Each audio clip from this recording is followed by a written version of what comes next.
rimedio omeopatico in questo podcast, ehm, per miei interessi personali, l'avevo pensato per il dolore cronico, nociplastico.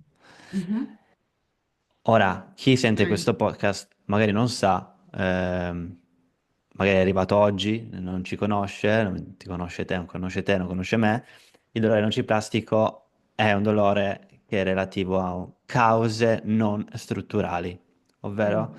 sentiamo Mhm. dolore alla cervicale, mal di testa, siamo andati a fare una marea di terapie, anche diagnosi, dove non si è trovato la causa del problema. Qualcuno ti potrebbe dire che è la postura, qualcuno ti potrebbe dire che è semplicemente una situazione di ansia e stress, qualcuno ti potrebbe dire che magari è un'ernia, queste cose qua.